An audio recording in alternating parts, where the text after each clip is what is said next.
Hello students, तो मेरे और आपके अपने चैनल लाइफ ऑफ कॉमर्स पे वापस आपका स्वागत है। तो हमने इससे पिछली वाली वीडियो में अराउंड 11 क्वेश्चंस करे थे। हमने मनी एंड बैंकिंग चैप्टर में से 1 मार्क क्वेश्चंस, जो कि अगर मनी एंड बैंकिंग में से कोई भी क्वेश्चन आए तो इनके आने के चांसेस सबसे ज़्यादा होंगे। 99% यही आएंगे, इन्हीं में से कोई ना कोई आएंगे।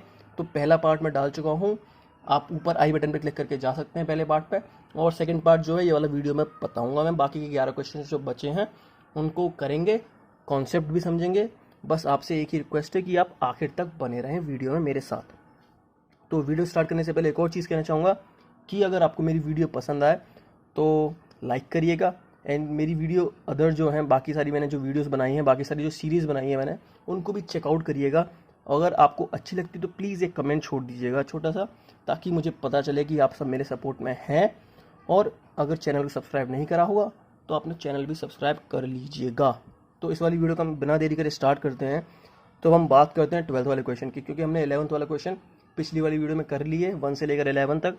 अब 12 से लेकर 24 तक बचे हैं, सॉरी 22 तक बचे हैं। तो हम ये वाली वीडियो में उनको कवर करेंगे।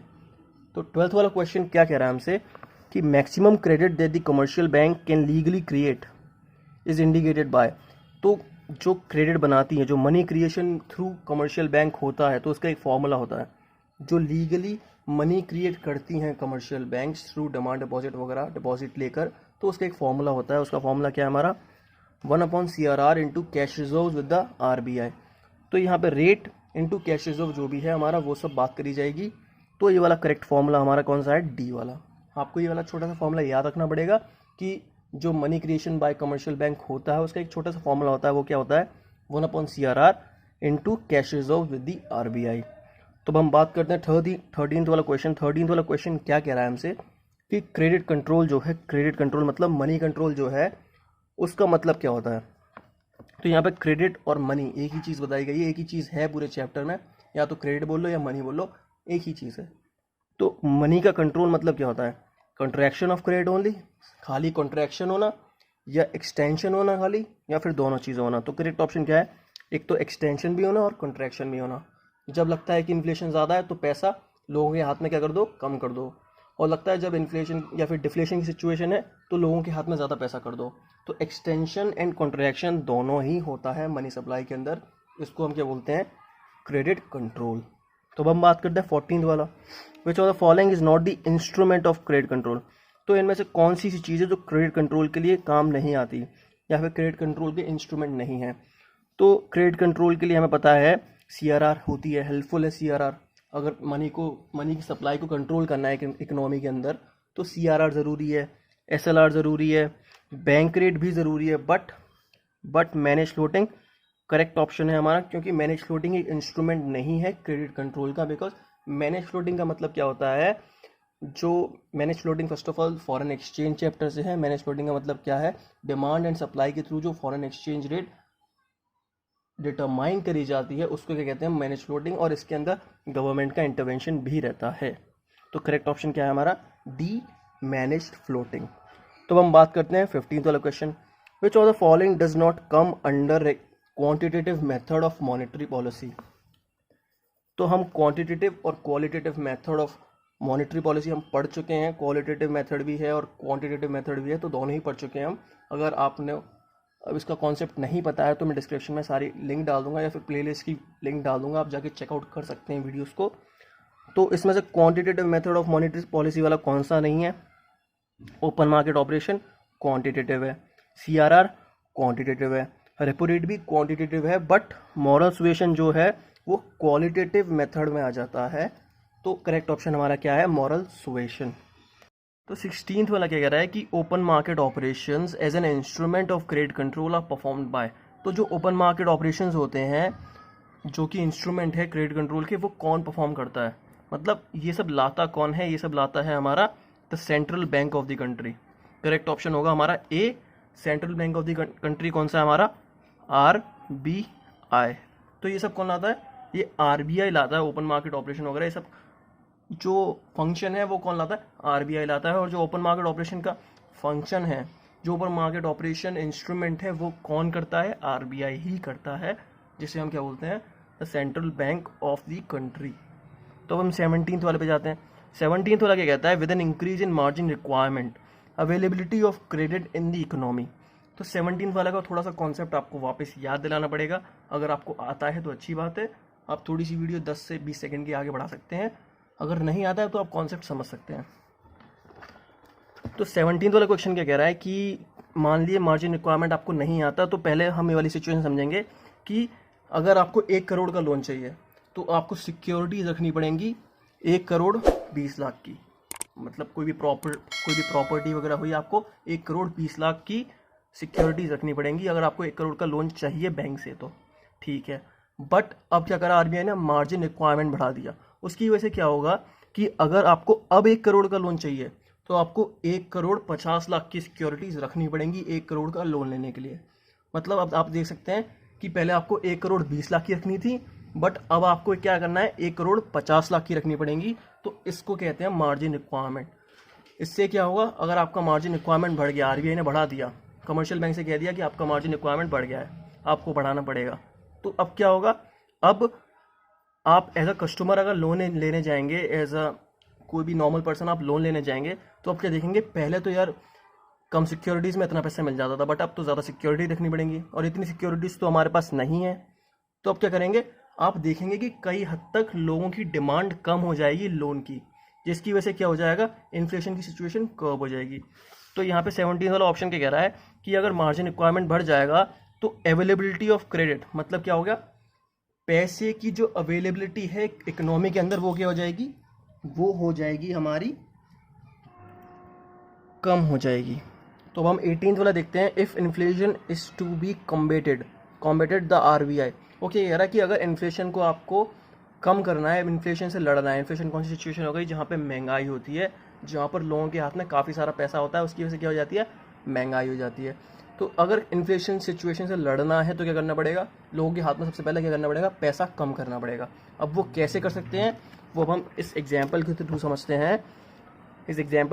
हैं। तो ये क्या है हमारा, अगर CRR और SLR बढ़ा दिया गया, अगर CRR या फिर SLR बढ़ा दिया गया तो बैंक के पास क्या हो जाएगा, कम पैसा बचेगा।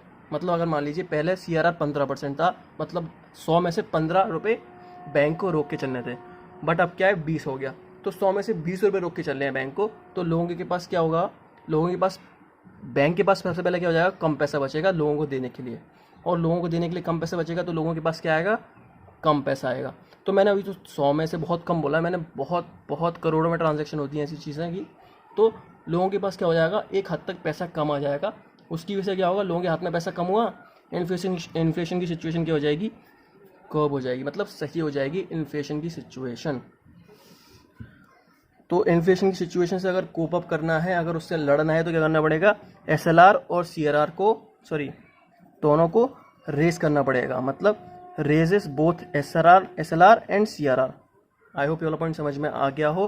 अब हम 19th वाला देखते हैं, इफ़ रिसेशन जो पीरियड होता है उससे क्या करना है, हमें लड़ना है। रिसेशन का पीरियड क्या हो गया कि लोगों के हाथ में पैसा कम है, तो उससे क्या करना पड़ेगा, हमें CRR और SLR को कम करना पड़ेगा।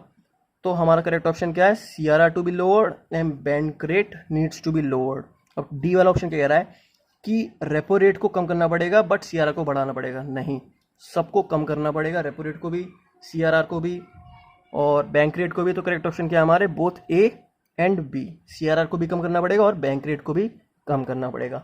अब 20th वाला क्या कह रहा है कि मान लीजिए CRR बढ़ गया है, तो इसका मतलब क्या है, कमर्शियल बैंक के दिमाग में क्या आएगा, अगर RBI ने कह दिया है कि तुम्हें CRR बढ़ा के रखना है अब, तो इसका मतलब क्या हो गया, कमर्शियल बैंक के दिमाग में क्या आ जाना चाहिए कि आपको हेल्दी रिजर्व्स मेंटेन करने हैं। वॉल्ट कैश के मतलब आपके पास इतना कैश रहना चाहिए, इससे कम कैश की सिचुएशन नहीं आनी चाहिए। मतलब आपको 100 में से 20 रुपये रोक के रखने ही है, मतलब 20% आपको कैश में बचा के रखना ही है। तो करेक्ट ऑप्शन क्या होगा हमारा, A, to maintain healthy reserves as vault cash. तो यहाँ पे करेक्ट B ऑप्शन करेक्ट क्यों नहीं है, क्योंकि यहाँ पे लिबरल इन ऑफरिंग लोन, मतलब कि आप मज़े से आराम से लोन दो लोगों को, इसका मतलब ये नहीं होता CRR का। और to follow cheap money policy, ये भी नहीं होता। तो करेक्ट ऑप्शन क्या हमारा, A। तो हम बात करते हैं 21st। तो 21st क्या कह रहा है, SLR requires the commercial bank statutory liquidity ratio requires the commercial bank to build their liquid asset by way of. तो अगर आप अकाउंट्स आपको थोड़ी अच्छी लगती है तो आप जानते होंगे कि लिक्विड एसेट क्या होते हैं और लिक्विड एसेट का मतलब क्या होता है और क्या क्या इन्वॉल्व होते हैं। तो एसएलआर अगर कमर्शियल बैंक को बिल्ड करना है तो कैसे करेंगे? रिजर्व ऑफ कैश रख के, रिजर्व ऑफ गोल्ड रख के, रिजर्व ऑफ एनक्यूम्बर्ड सिक्योरिटीज रख के। तो करेक्ट ऑप्शन क्या हमारा? All of these. ये सब रख के एसएलआर को वो बिल्ड कर सकती हैं कमर्शियल बैंक। तो लास्ट वाला ऑप्शन क्या है हमारा? 21st वाला। इसको बिना देखें आप सोच रहे होंगे मैं देख के बोल रहा हूँ, बट नहीं, ये वाले कॉन्सेप्ट समझने पड़ेंगे। तो 22nd क्या हमारा कह रहा है कि रिवर्स रेपो रेट। तो रिवर्स रेपो रेट क्या होता है? It is to curve inflation. हाँ, इन्फ्लेशन से कर्व करने के लिए होती है। Generate interest income. हाँ, बैंक इसके थ्रू इनकम बना सकते हैं इंटरेस्ट वाली। तो रिवर्स रेपो रेट में क्या होता है कि बैंक जो आरबीआई कहती है वो कहती है, जो आरबीआई है वो कहती है क्या कि आप कमर्शियल बैंक हमारे पास जो आपके पास एक्स्ट्रा पैसा है वो हमारे पास रखिए। मगर आपके मतलब मानिए छोटा सा एग्जांपल लेके कह रहे हैं कि अगर आपके पास 5,000 बच रहे हैं एक्स्ट्रा तो आप क्या करिए, हमें दे दीजिए, हमें दे दीजिए, इससे आपको इंटरेस्ट की इनकम मिलती रहेगी, हम आपको इंटरेस्ट देंगे, आरबीआई कहती है। ताकि क्या हो जाएगा, इससे ना बैंक के पास एक्स्ट्रा पैसा रहेगा और ना लोगों के पास एक्स्ट्रा पैसा जाएगा, जिसकी वजह से इन्फ्लेशन की सिचुएशन अराइज नहीं होगी। तो करेक्ट ऑप्शन क्या है हमारे? Generate interest income and it is to curve inflation. तो करेक्ट ऑप्शन है हमारा D, both A and B. तो इसी के साथ एक छोटी सी रिक्वेस्ट है, अगर आपको मेरी वीडियो पसंद आई हो तो प्लीज़ लाइक करिए, चैनल को सब्सक्राइब करिएगा, वीडियो को उसको शेयर कर दीजिए और चैनल को भी शेयर कर दीजिए अगर आपको अच्छा लगे तो, आपका मन करे तो। बट आप मेरे सपोर्ट में ऐसे ही रहिए। अगर आपको और भी वीडियो चाहिए तो मैं और डालता रहूँगा। आप मेरे को कमेंट बॉक्स यूज़ करके बताइए कि आपको और किस किस टॉपिक पे वीडियो चाहिए।